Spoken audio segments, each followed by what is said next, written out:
I'm here today to remind you all to live your life to its fullest with bravery. Now, before we start, I want you all to do as I say. Now, close your eyes and imagine, okay? Close your eyes, close your eyes. You were going home after a long day at school, or maybe even at work. You have your heavy backpack and your headphones on. The lights turn green, and as you're passing the road, a car comes and hits you hard accidentally because the driver was too busy arguing with another driver, and your story ends sooner than expected. Now this is the second scenario, okay? You were old. Your hair has turned gray, if you have any hair left. Your body is dying as days pass by. On your deathbed, you were surrounded by your loved ones, your children, and your grandchildren. And one day, the heart monitoring machine goes, beep. I know. A bit unpleasant things to imagine, but bear with me. Now, in both cases, or in both scenarios, the same thing could possibly happen. Can anyone here guess what that might be? There's a theory that says your brain will be functioning for 7 minutes to reproduce its memories. Now let me ask you guys a question. What would your brain play in those 7 minutes? Would it be moments full of laughter or full of sadness? Or would it be full of moments where you should have done something but didn't because you were too afraid or thought that you were not capable enough? Because at the end, what matters is whether you had the courage to live or not. Now, I believe many of you here has high hopes for a brighter future, and I know that many of you here has big dreams, right? And I know that many of you think that only some people with talent, or some people with good genes win. But that's not the case. So why don't we live bravely? It is because we don't believe ourselves. So let me remind you who you really are with the pictures that I'm going to show you.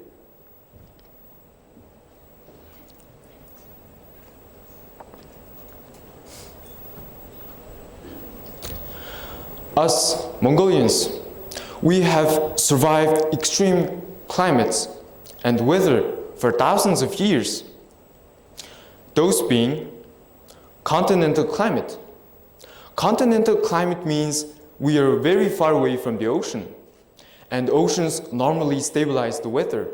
So without ocean, we have our large seasonal temperature swings, which means we have very hot summer and very cold winter. Secondly, high elevation. Higher elevation causes thinner atmosphere, and thinner atmosphere causes less heat retention, which is one of the reasons why our homeland is so cold. Thirdly, our clear skies, or munkhuktingir as we say. Clouds normally trap heat, and without clouds, heat escapes during the night very fast, and we are heated by the sun during the day very fast. So that is one of the reasons why we have very cold nights and very hot daytime. So as you can see, these are not a pleasant environment for most people to live in.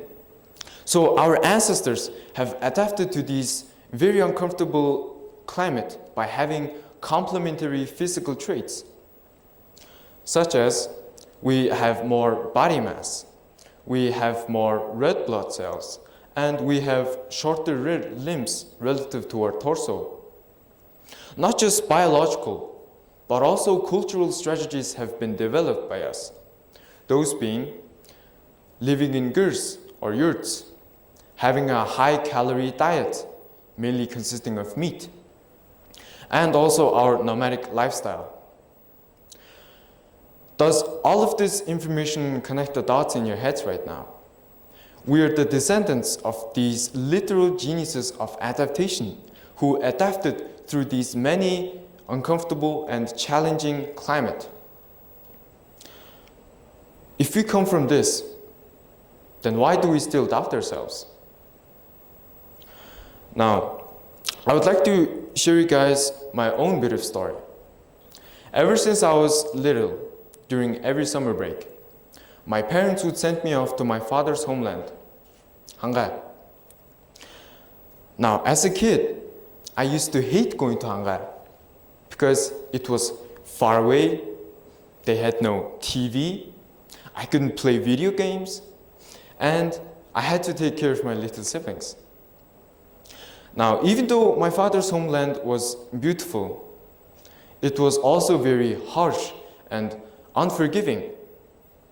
The temperature differences between day and night was unbearable, even during the summer times.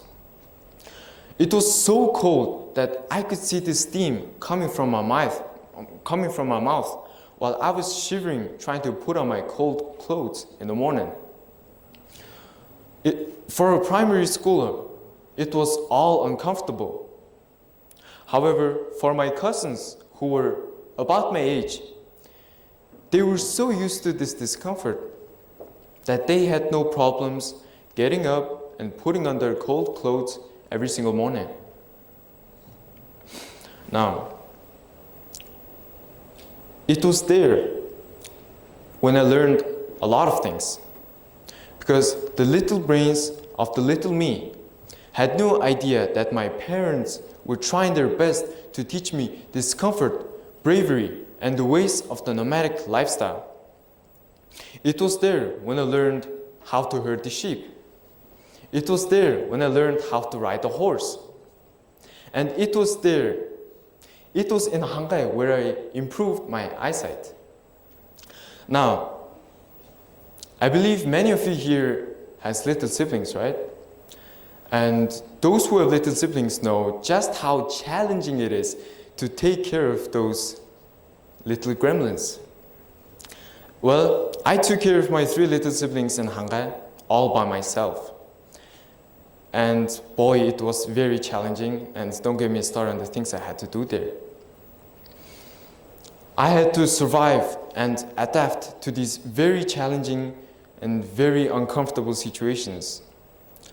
And I could do so thanks to my family, my nomadic family, my father's side, right?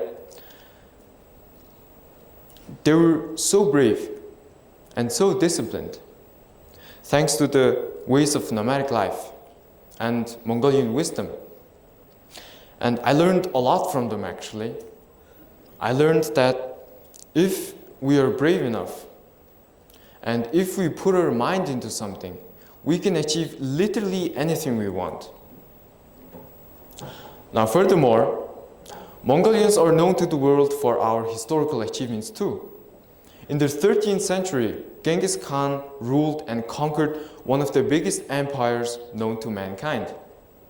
I mean, come on, we all know the story of a boy rejected by his clan, reuniting the whole nation and conquering everything he sees.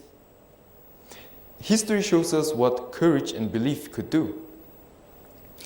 Not just the men, okay? Mongolian women, Mongolian queen are just as brave and capable as Mongolian men. Because when the men were out there battling or hunting, the household was being taken care of by the women. They were the cornerstone of Mongolians. They educated the next generation of Mongols. They fed us, they knitted clothes for us, and they carried the very culture that helped us survive through many years. So it is not just the men who are strong and capable. Mongolian women are just as strong and capable as Mongolian men. Now, if our ancestors are this great, then we are too. I mean, we are their descendants after all. So there must be something in us, something in our genes that are just as great, just as brave as our ancestors. Now, even if it's not in your genes, there is still some great endurance and discipline within you, because today's conditions and environment of Mongolia is still very harsh and very stressful. I mean, not all people can go to school in minus 30 to minus 40 Celsius degrees in the morning. Not all people can endure the freezing wind hitting your face and your lower body where your coat can't reach. Not all people can handle the stress from traffic jam in Yarmuk. And not all people can handle the poor air quality. Not all people can handle the most things that we handle. We are exposed to discomfort every day, and we still endure it. Our ancestors have adapted to those extreme conditions and survived. What is there to be afraid of then? We adapted, we evolved through many obstacles. We can literally do anything. We can achieve anything. To conclude, if you're feeling stuck or feel like you're not good enough, remember your heritage, your genes, your history. You have every luck and every skill to become whoever you want. You just have to believe in it. From our ancestors to our environments and to our own experiences, it is all telling us the same thing. We are capable. Thank you.